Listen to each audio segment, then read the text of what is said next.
Well, good evening. We are back to the study of the Spirit's book. We are on chapter 10, which is Law of Freedom. And we are going to start today to talk about free will on question 843. Philip, when you're ready, you can start for it. Thank you very much. Do human beings have free will in their actions? Since they have freedom of thought, they also have freedom of action. Without free will, they would be nothing more than machines. So, free will is the ability to make choices, to choose our path, to choose from right from wrong, to make our evolutionary path according to our own decisions. We are not gifted free will when we started our journey as individual spirits. We develop free will because if you think of a primitive being, right, it has basically instincts, right? It just left the animal kingdom. So animals have rudimentary intelligence and instinct, but instinct really prevails. So when we are primitive spirits, individual spirits, we have a nascent free will that allow us to make very basic choices, right? When we are primitive spirits, we use our lives to procreate, to eat, to protect ourselves against external threats. And with that, we make decisions, basic decisions based on our instincts, using our free will, and free will develops, right? So the more we evolve, the more free will we acquire because we are better prepared to deal with more freedom of choice, right? We're going to talk about babies in the next question, so I'm going to leave the comparison between us as incarnate beings and our evolution for the next question. But, you can imagine that a 3-month-old baby, what free will does it have? Cry and they don't even control their natural functions, right? So it's more or less the same thing as us as primitive beings. Okay, so let's read the next one. 844. Do human beings have free will from birth? They possess free will from the moment they possess the will to act.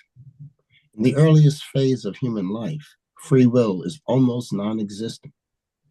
It is developed and changed with the development of the faculties. Children, having thoughts that match the wants of their age, apply their free will to the things that are necessary corresponding to that age.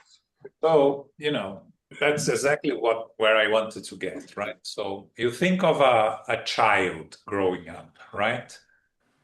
As they grow up, they're using more and more their free will, right?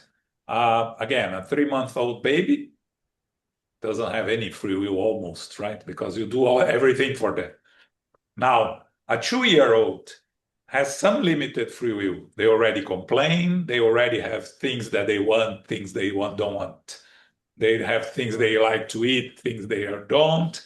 If we allow them to use their free will, they are going to eat sweets the whole day and nothing else.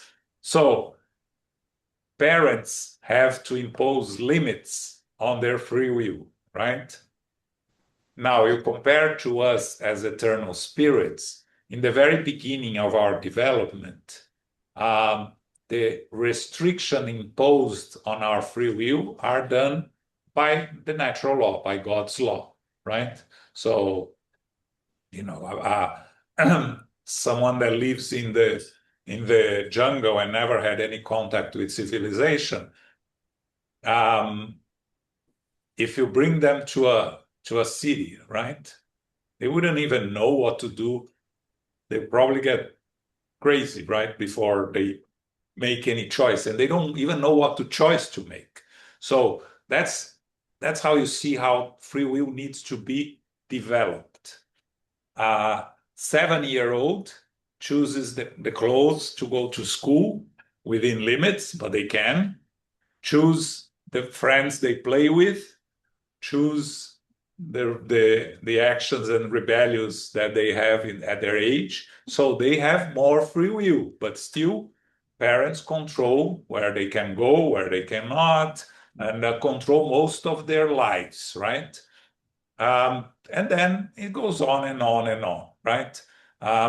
They say that the brain is fully developed only around the age of 25, right? So before that, they have less awareness of danger and things like that, right? The full awareness comes around 25. Again, it's not science. It's more or less it's not exact science. It's science, but not exact science. So it's the same with free will. As we evolve, we are more able to use our free will to help us progress. Now, our free will goes up to where we have the others' free will. So we learn to live in society respecting the free will of others within our own limits and our own willingness. But, in an ideal society, everybody exercises their free will, respecting the free will of others, and everything works perfectly. Of course, we're far from living in a perfect society, so many of us abuse our free will, don't respect others, and end up causing trouble for ourselves and for others. But we need to have, again, for us to progress, to evolve, we need to have a free will which is slightly higher than our ability to what I'm trying to say, we need to risk, right? To progress, we need to risk, to experiment, to make mistakes, to learn from the mistakes, as a group and individual. So we have to have free will to go a little bit beyond our comfort zone, right? Because if we don't, it's going to be very hard for us to evolve, to progress. So that's more or less the idea of free will here. I don't know if you have anything to add. Questions here? No. All right. You're on mute, Philip.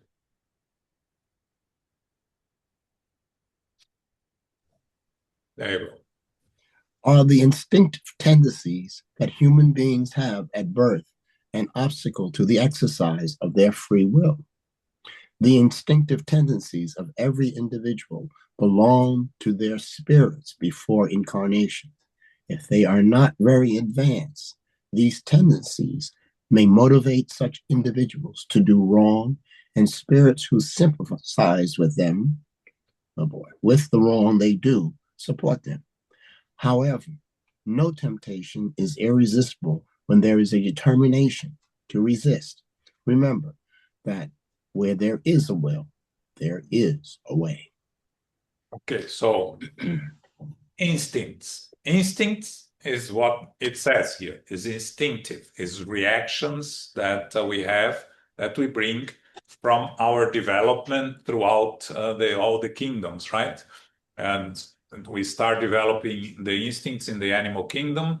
In the vegetable kingdom, we develop the autonomic functions that eventually will work in our body as heart beating, as breathing, things that happen naturally, right? Instinct is how we react to events in our lives. The free will on instincts are a way of us to try to rationalize our instincts and to control it. So, you'll find yourself in front of a bear coming, running towards you. Your instinct is to run away. The free will if you rationalize, you know that if you run away, the bear is going to catch. That what you have to do is to stay put and try to scare the bear away, right? So that's where the free will enters, together with intelligent choices, dealing with situations, right? Because if you follow your instinct, you're just going to run away. Probably you're going to end up badly, right? Because the bear is going to catch you. So you see how the free will, um, you develop intelligence and you develop free will, and you combine both to better make decisions on our life, on our choices. Of course, not all decisions are good, and not all decisions. Sometimes we don't follow our instincts, and we should, and sometimes we follow our instincts and we shouldn't. But instincts are brought from the very beginning of our journey. And the tendencies that we have are brought also from previous incarnations, right? So you see that in going back to children, right?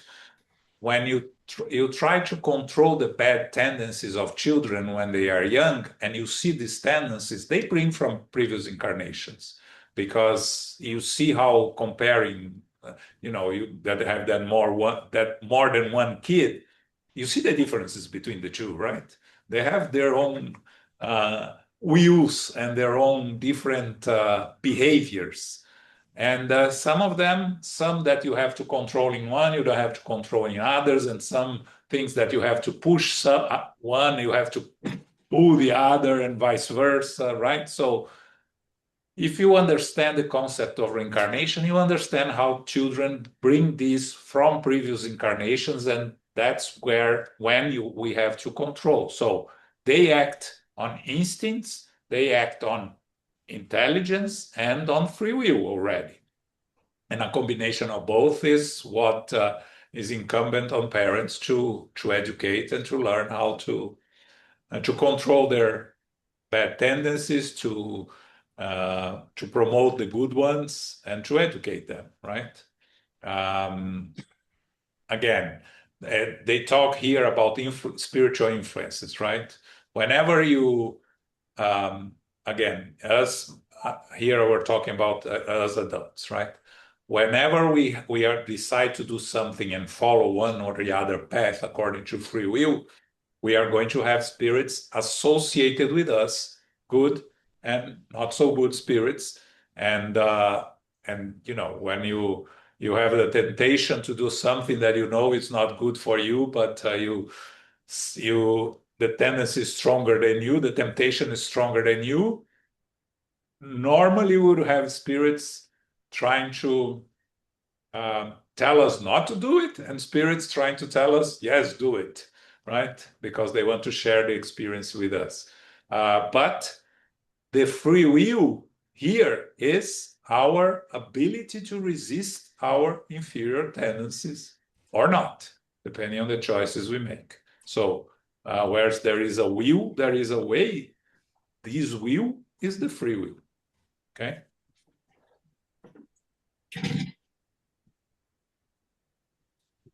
846. Yeah. Does our body influence the acts of our life? If so, does the influence constitute a violation of our free will? Spirits are definitely influenced by matter, which may hold them back in their manifestations. This is why, in worlds where the body is less material than on earth, the faculties are exercised more freely. However, it is important to remember that the instrument does not confer the faculty. You must also distinguish between moral and intellectual faculties. If some individuals have the instinct to commit murder, their spirits possess it, not their bodies. Those who obliterate their thoughts solely to care about matter become like animals, and even worse, they no longer try to protect themselves from inequity. This constitutes culpability because they act of their own free will. Okay. So The spirit has the free will. The spirit has the intelligence. The body imposes limits on the exercise of the free will, right? So if you think of someone that is physically challenged, they may want to walk, and they all want, but if the body prevents them from walking, they cannot walk. I would love to have been a professional sports player, but I don't have the ability to do that. It's the limitation of my physical body, right? So the body imposes limits on the use of our free will, and the intelligence of the spirit is what is going to dictate how we are going to behave according to those limitations, right? He gives the example of murder here, right? If you have a tendency to commit murder, you bring from previous incarnations. You were probably a murderer in a previous incarnation, but that doesn't make you a murderer on this incarnation.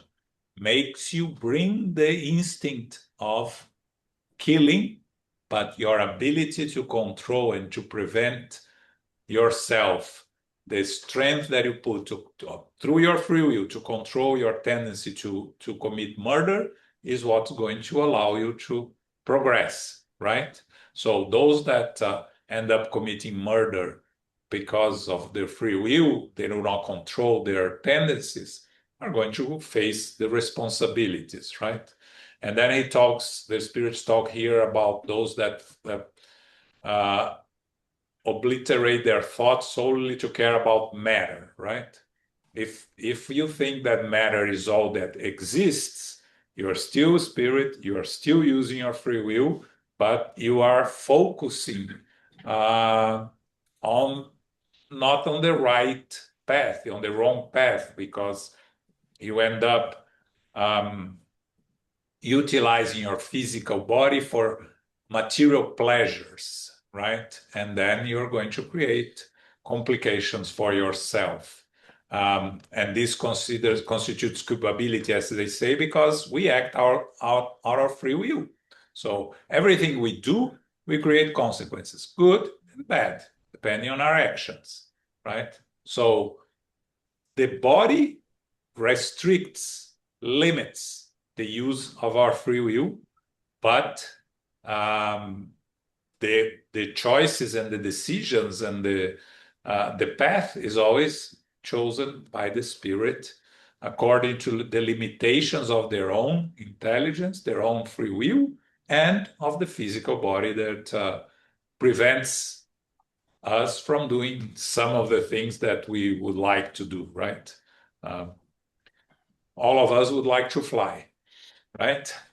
But our physical body doesn't allow us to fly, so you can have the free will to throw yourself out of the place to try to fly. It's going to have a bad consequence, but that's the limitations of our physical body. 847. Yeah. Do anomalies of the faculties deprive individuals of their free will? If the intelligence of human beings is altered by any cause whatsoever, then they are no longer the masters of their thoughts and are no longer free. Such anomaly is often an atonement for spirits who, in another life, have been vain or arrogant, or have made bad use of their faculties. They may be reborn in the body of a mentally impaired person, as a tyrant may be reborn in the body of a slave, and a callous wealthy man in that of a beggar. Such spirits suffer from this constraint of which they are fully aware, and this is the action of matter.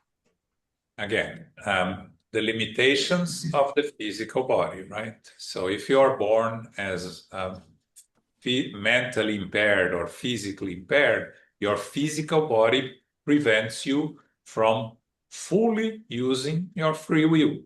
in the case of a mentally impaired, the spirit is not mentally impaired. The physical body is mentally impaired and prevents the spirit from using the physical body according to their free will. These limitations can be because of karma, which is most of the cases, but not necessarily. Sometimes we come with this physical or mental spirit, more evolved spirits who choose to come in these mentally or physically impaired bodies to help loved ones to grow, right?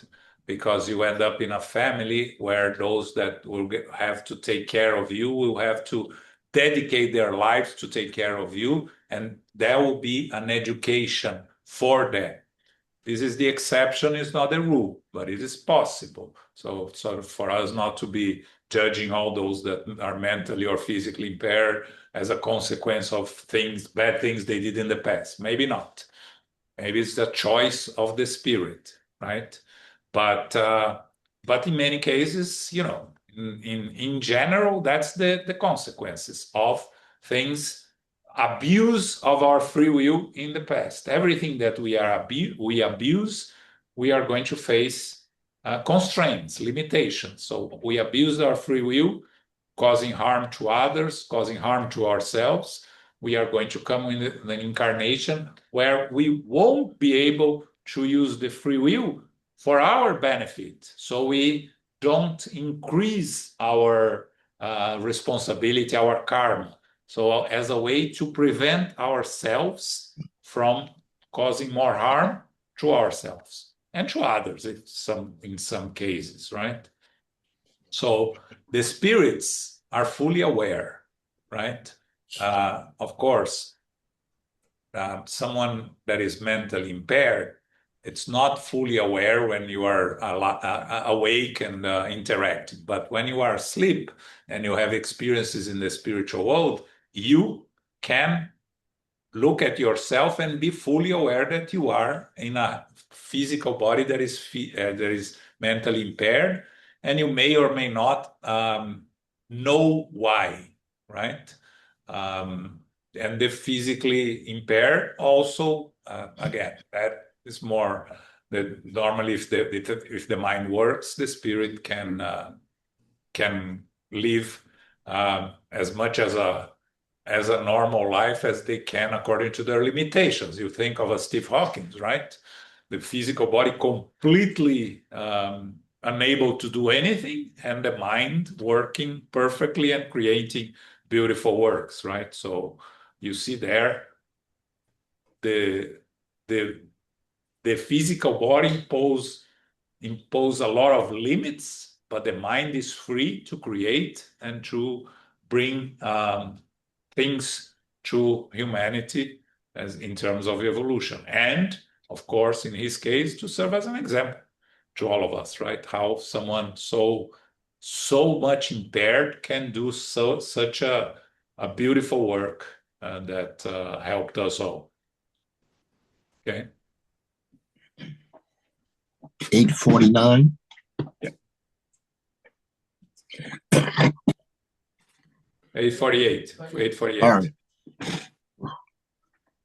Is the impairment of the intellectual faculties produced by drunkenness an excuse for reprehensible behavior? No, because alcoholics have voluntarily deprived themselves of their reason to satisfy their unrefined passions. They commit 2 crimes instead of just one. Yes, again, the decision to drink is based on your free will. The consequences of what you are going to do with it, or the reprehensible behavior, creates a double consequence, right? Because if if you are drunk and you end up doing something harmful to another person, you are responsible because you got drunk and because you cause harm to others. If you get drunk and do something that causes consequence only for yourself, it's only one consequence, right? You're not causing harm to anyone, and thank God. But every choice that is based on free will have consequences according to the choice we make, right? So the choice to get drunk is a choice based on free will. The consequence of it are going to be a karma, right? And then you can ask, well, but what about addicts, right? That cannot control their their urges. the urges. Thank you, Philip. We have ways of controlling it, right? You have AA, you have you can go into this place, a rehab center. So your free will needs to be combined with the strong desire to overcome the addiction. It's hard, it's a challenge, but the addiction started because you have the tendency you bring from previous incarnations, right? Because why some people develop addiction, let's say, to alcohol, and many people drink and don't develop addiction? Because those people that develop addiction, they need to overcome this tendency here. And so maybe the AA exercise throughout their life is what's going to allow them to overcome this tendency, and then next incarnation they are free of it, right? There is always a way, a reason for things, right? But you can see free will being part of everything, right? Choices we make are always based on our free will.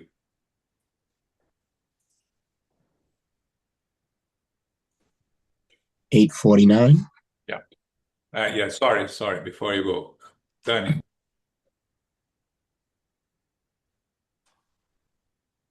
You're on mute, Danny. Can you go down a little bit so I can read the last part of the question, the answer? Okay, so he's saying that the ones who drink voluntarily deprive themselves of their reason, so they're committing two crimes, right? Now, what about people who, or businesses, let's say, who advertise alcohol for children? For example, lemonade flavor vodka, cranberry, bubble gum But it's not for children. vodka. No, it's not for children, because you cannot sell to younger than 21 these products. Well, that's beautiful to say, but they do drink before 21, and these like also vaping, they Yeah. have those very childish flavors.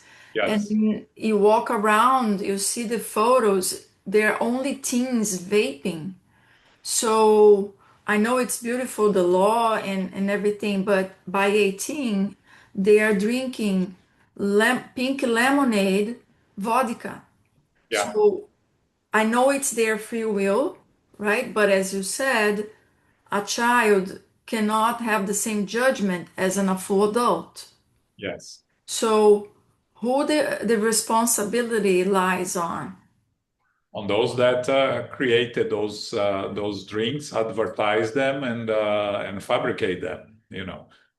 You are responsible for the consequences of all your actions, right? So if you own a company that produces any harmful things that are causing harm to people, you are going to be indirectly responsible for it, definitely, more than the children that become victims of it, right? But they have their own responsibility also, because they make the choices. Not all of them choose to drink, and not all of them choose to smoke, right? But yes, the larger responsibility will fall on those that are doing this. But again, you go Well, what about those that fabricate guns? What about those that fabricate weapons of wars, right? They have their own responsibility, right? All those that cause wars, those that cause pollution. So you see, you are going to face the consequences of your actions, but it's not it's not an external consequence. It's your own conscience that eventually is going to uh, to uh, to reflect on what the choices you make, and you are going to have to repair those choices, because when you look back, see from the spirit world, the damage that whatever product you created or whatever thing that caused the drinks and the alcohol and the weapons, eventually you are going to look back and have to repair the mistakes you made, right? So yes, the responsibility falls on all those that are responsible. The same way, again, if we start talking about this, right? What about parents that mistreat their kids, right? They're going to face the consequences also, right? The parents that don't educate their children well, parents that leave their family behind. So, we live in an imperfect world. We are going to make a lot of mistakes. Now, our responsibility towards ourselves is to try to be better. The true spiritist is the one that tries to be better each day compared to oneself, not to others, right? So we have to try to improve on our personal journey every day, according to what we were yesterday, right? So we have to look back 5, 10, 20 years and at our lives and reflect. Have we made any progress or not? And that's a personal judgment. But yes, we are all responsible for the harm that we cause to the planet and to others that live in this planet. Okay? 849. What is the dominant faculty of primitive peoples? Is it instinct or free will? Instinct, which does not prevent them from acting with absolute freedom in certain things. However, like children, they use their freedom for the satisfaction of their wants and only evolve through the development of their intelligence. Consequently, as you are more enlightened than primitive peoples, you are more responsible than the latter if you do wrong. Yeah, we talked a little bit about primitive people, right? The free will, the responsibility is according to your knowledge, right? In the same way, we can compare with children again, right? You are going to punish a 2-year-old differently than you punished a 12-year-old for the same mistake, right? 2-year-old run through the living room and breaks the vase that you got from your grandmother. You're going to be angry, but how much can you punish a 2-year-old? They don't know what they're doing. Now, a 12-year-old playing ball in the living room and breaks the vase, you are going to punish differently, right? It's the same thing with the free will. If a primitive spirit in the beginning of their evolution kill the neighbor because they are trying to survive and get the food that the neighbor caught and you didn't, there is a responsibility. You killed someone, but it's very little, right? There's almost no responsibility because you didn't really know what you were doing. You killed out of instinct. Now, with the knowledge we have today, if you kill your neighbor for any dispute, we know what we are doing. We know that killing is not right, and it's everyone's conscience, right? When you decide to kill someone, you know that you are going against human law. If you don't believe in divine law, you know that you are going against human law. So you know what you are doing. There's no human law controlling the lives of primitives, right? They are just living there by instinct. So again, you are more enlightened than primitive people. You're more responsible than them if you do wrong. The same wrong has different consequences for different people according to their knowledge and their level of evolution. Same thing with children.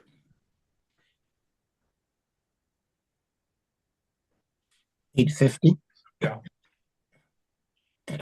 Is, is social standing sometimes an obstacle to complete freedom of action? The world definitely has its demands. God is fair and takes everything into account, but will hold you responsible for any lack of effort on your part to overcome such obstacles. Yeah. I talk about social standing, right? At the time of Kardec was much more, the social standing was much more frozen, right? It was very difficult for you to move from one class to another. Nowadays it's more flexible, but still, society has demand, right? So you may have to go against your free will to fulfill society's needs, and you need your needs according to society. But it's an obstacle to complete freedom of action, yes. But the consequences are, in the end, what counts, right? If you have to go to the party, year's end party at work. You don't want to go, but you have to go because you're professionally obligated. And then you go to the party, and then you drink too much, and then you end up embarrassing yourself in front of everyone. Well, you are not supposed to drink too much. It's your free will, your choice, right? Now, you were forced to go to the party. That's not the justification for drinking too much. That's the social standing, the work responsibilities, right? If you go to the party, you behave, you go back home, you hate the party, and you say, come back home, but no consequence. Again, yeah, things that we have to do in life, right? But consequences, you cannot justify a bad action because you were forced to be somewhere that you didn't want to be, right? And for those of us that have significant others, right? There's always someone in the other side family. With our own family, we fight our own way. But on the other side, it's always more difficult, these people, right? But we are responsible. When we chose to have the partner, we are responsible for our actions towards those that we may not like or enjoy the company, but it's part of social conventions to be with them. Now, if we cause harm in this relationships, it's our responsibility because we have the free will to make the correct choices or the acceptable choices, right? To respect others. But again, we are in perfect spirit, so it's not easy. Not saying it's easy, but it's our responsibility. Okay? All right. Any questions on free will, or can we move to fatalism, which is an interesting subject also? Go ahead, Philip. 851. Does fatalism control the events of life in the sense commonly attached to this word? Is every event in your lives predestined? And if so, what becomes of free will? Fatalism only exists based on the choice each spirit makes to undergo a trial. By choosing that trial, you create a sort of destiny for yourself. It is the natural consequence of the situation in which you have chosen to place yourself. This is only with respect to physical trials, because in moral trials and temptations, a spirit always maintains a freedom of choice between good and evil and is always able to yield or resist. Good spirits may come to your aid when they see you falter, but cannot influence you to the extent of controlling your will. On the other hand, bad or backward spirits may trouble or alarm you by exaggerating your physical danger. However, the will of your incarnate spirit maintains its full freedom of choice. Okay, so let's say one thing to put it out of the way. The only fatalism we have in our physical life is that we're going to die. Our physical body is not eternal, it's going to die eventually. Earlier, later, much later. So that's the only fatalism in our physical life. Now, there are several things that we are supposed to face in our incarnations that are chosen by us in the spiritual world or chosen by our spiritual protectors for us to face. So some serious diseases we are supposed to go through, maybe an accident that, these challenges. But again, they are not fatalism because they can always be changed. Okay, according to our free will. We go back to free will. So you come here, suppose you're supposed to live around 60 years, right? That's your expectancy of life. According to your free will, you dedicate yourself to help many people. You open an orphanage. You're taking care of many children. You are doing such a beautiful work that the spiritual benefactors say, well, he's doing such a beautiful work that he deserves it's needed for him to stay longer because of those that depend on him. So I'm giving another 10 years, another 15 years. So I was supposed to die at 60, I live up to 80. That's what happened to Chico Xavier, we were told, right? He lived an extra 20 years, more or less. The other way around, right? You are living a good life and then you start deviating from the right path, and the protective spirits say, you know what, let's end this physical life earlier because there's a big chance he's going to cause harm to himself if he continues this new path that he chose, and we die in a suddenly, or a disease or an accident or something like that. So yes, if you are supposed to have, let's say, a serious disease, a cancer, right? Or you come with a physical body compromise in your respiratory area. You are supposed to go through because you need to, but it's not fatalism. It's the path of evolution and things that you have to go through for your own path. Now, the fact that you come, let's say, with damaged lungs, and after you live here 20 years with damaged lungs, suddenly science finds a cure for your disease. Was this planned in the spiritual world? Not necessarily, because of the free will of those that make the discovery, and then it applies to you. But you went through what you had to go through, and now it's time for you to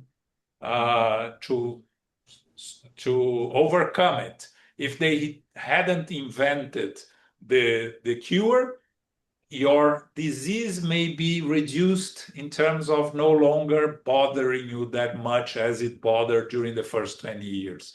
So, according to our free will, right? I come with a weak lung and I decide to smoke. What my free will is doing, causing more harm to myself. And then if I die young, now I was not supposed to die as a 40-year-old, but I die because I caused damage to my own lung, free will.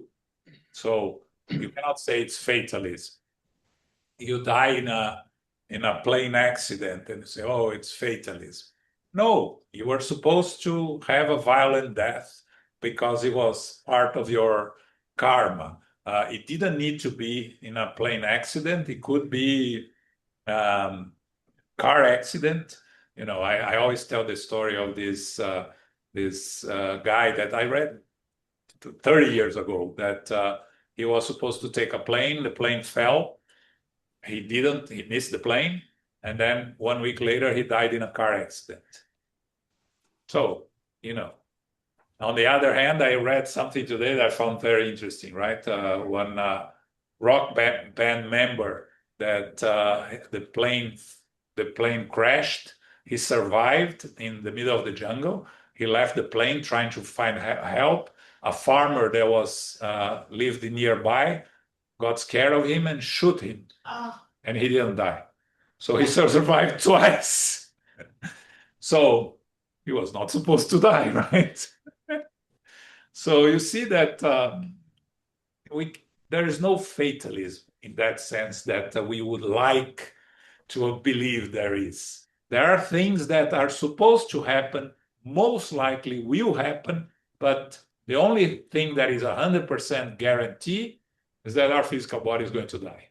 That's guaranteed because we still are not able to make the physical body survive forever. And I don't think we will ever will, but I'm not going to say never here, right? But it's very unlikely. So, but the spirit is immortal, is eternal, will survive the death of the physical body. Okay? 852. Yes. Some individuals seem to be persuaded by a fatalism that is completely independent of their actions. Is it their destiny to be unfortunate? There may be trials that those individuals are forced to endure because they have chosen it, but you often attribute to destiny what is more often than not the consequence of your own faults. In the midst of the adversities that afflict you, try to keep a pure and clear conscience, and you will be given solace for your suffering. The true or false ideas that we adopt of the things around us cause us to succeed or fail in our undertakings, depending on our character and social standing. It seems easier and less humiliating to our self-esteem to attribute our failures to fate or destiny than to our own mistakes. While spirits may sometimes influence our success, we can always free ourselves from this influence by resisting the ideas they suggest if they are misleading or bad. We sometimes read in the news, right? People that seems to have bad luck or good luck, and things always happens to them one way or another, right? I remember reading about, the chances of us being hit by lightning is 1 in whatever. I read about a guy that was hit twice by lightning. So, there are people that win the lottery more than once also, right? And we read cases. It's unlikely that you win the lottery in your life, and there are individuals that won more than once. But is it fatalism? No, this is just things that happen for us for reasons, right? There may be needs that we have. So let's say someone that needs to go through their whole life without acquiring wealth, without finding comfort in their living because of their own past. They abuse the wealth, they abuse the power they had. So they are going to struggle their whole life. And we see these individuals that work very hard, but apparently never go forward, always facing difficulties, always facing challenges. And we think, wow, poor him or her is always challenging. Sometimes is what they need, right? Because with that, they learn resilience, they learn acceptance, they learn things. So it's not fatalism, but their own needs. Those that are blessed by luck, right?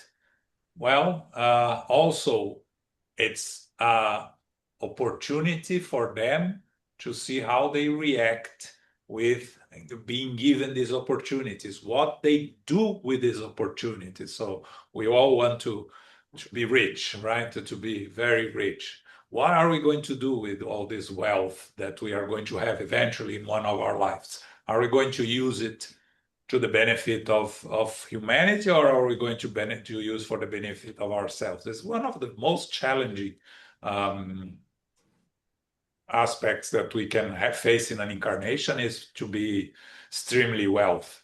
Uh, the same way extremely poor, because you lack everything and you are just trying to survive. It's very difficult for you to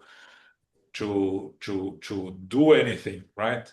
But all these things happens in our lives as opportunities to learn, trials, or reparations for previous existences, atonements. It's a world of trials and atonements. So everything that happens in our lives here is an opportunity for us to learn. If it's not a consequence of the past, it's a trial, or is a consequence of our past, is an atonement, something we have to face. Our families, they are both trials and atonements, right?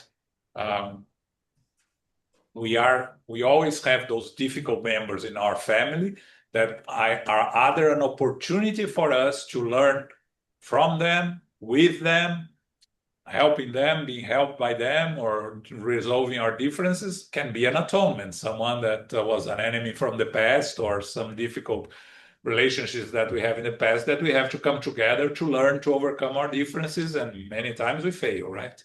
Because we end up fighting with these individuals. So everything in our life is are opportunities.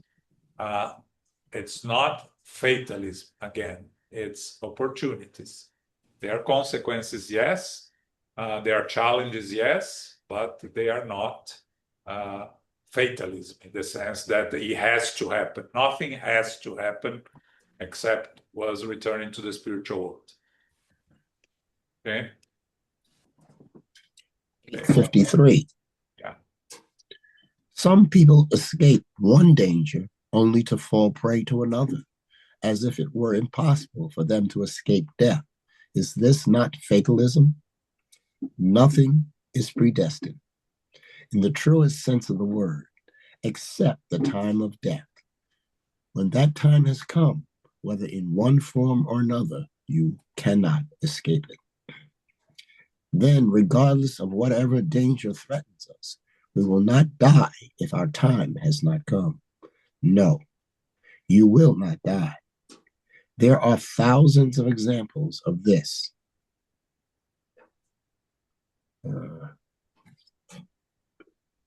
Shucks. Sorry, I moved here. Yeah, thousands of examples. Where am I now? You are here. 53. Yeah, on the top. There are thousands of examples of this. But when your hour has come, nothing can save you. God knows how you will leave your present life, and this is often also known by your spirit because it is revealed when you choose an existence. Here, when they say except the time of death, it's not that when we incarnate, we're going to die on the year 2037 at October 10 at 12:30 p.m. No, that's not it. Okay, there is a around time of death. We are going to live, let's say, around 60 years. That the example I gave earlier.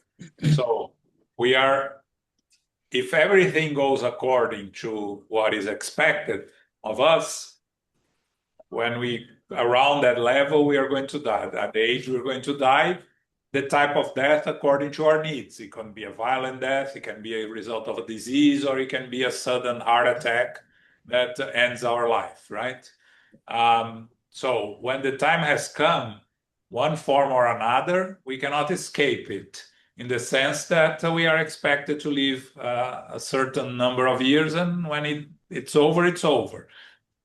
with exceptions. Again, sometimes we reduce our lifetime abusing our physical body. We talk, outside there are a lot of talks about abuses and how we affect our physical body. We cause damage, drinking, smoking, eating wrong foods. So all of this can reduce our life expectancy, and doing good, behaving, taking care of physical body can extend a little bit our physical life. But when our time comes, it will come. We will go back to the spiritual world.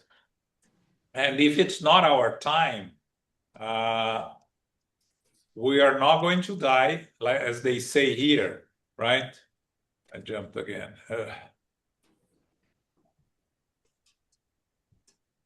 Here.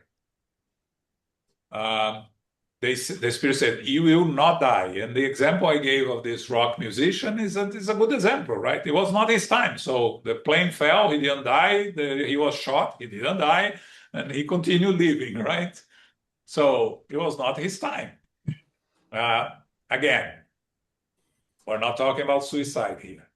That's free will used to cause harm to ourselves, right?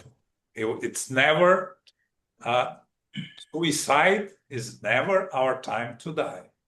If we make the choice to kill ourselves, we are going against the natural law. We're not we cannot justify by saying it was my time. No. Including euthanasia, right? Of course, suicide when you are young and full of life is different. The consequences are different from if you are very sick and you ask a doctor to kill you when you were supposed to have 3 more months of life. You have consequences, yes. You abbreviated your life for 3 months, you create consequence for yourself. But it's not the same as committing suicide, the consequence of committing suicide when you are young and consciously, right? Because there are also suicides by mental imbalances that the consequences are not the same as suicide knowing exactly what you were doing. But again, when we talk about death, we have a life expectancy, and for the average spirit he or she is going to die when their time has come. And if the time has not come, he or she is not going to die, even if they are in the middle. You think of the tsunami, right? There 300,000 people died there. But how many people didn't die there, right? So it was not their time, right? They were survivors. I was reading today about a young girl. That's why I talked about the tsunami. That she 10 years old, and she just had learned in school about tsunami. So when she saw the sea receding, she said to her family, "We're going to have a tsunami. Let's run from here." And they ran and escaped because of a 10-year-old girl. So again, it was not their time also, right? She had to learn and memorize it and see what was coming, which is very interesting. Okay, we're going to stop here. 8:01.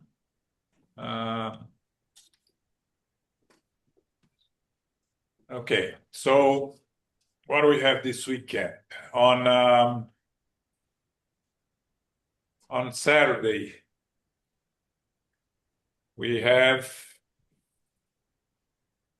let's see, we have this U.S. Spiritist movement in action, blessings and challenges of Spiritist centers in the U.S. That is going to be presented by Eduardo Haddad, Rosana Santos, and Yuri Castro. That's Saturday at 11 a.m. Sunday, we are going to be studying the Spirit's book, right? Sorry. Today is the Spirit's book. Sunday is the Gospel according to Spiritism. We're going to go back to the Gospel according to Spiritism. We finished Jesus in the Home. The book club on Wednesday continues reading chapter 6 and starts chapter 7 of the book Arduous Ascension by Vitor Hugo and Divaldo Franco. Okay? Carol, can you do our final prayer? Yes, certainly. Thank you so much, John, for hosting for us this evening. Thank you, Philip, for reading. I hope you're feeling better. And thank you, everybody, for being here and participating. Infinite Creator and Divine Providence, we give thanks to be together for our studies of the Spirit's Book, Book 3, Chapter 10, topics being free will and fatalism. We develop free will as we evolve from the primitive stages. We acquire freedom of thought and action as we grow through childhood to adulthood. The brain is fully developed, approximately the age of 25. As we respect others in society, we will make better use of our free will. Mistakes will be made because we possess instinctive tendencies from previous incarnations and from the evolutionary development kingdoms. The body imposes limits on free will. The intelligence of the spirit influences outcomes, whether good or bad. There are consequences of our actions and our choices. We reflect and assess our life and try to improve day by day to overcome obstacles. The only fatalism in physical life is death.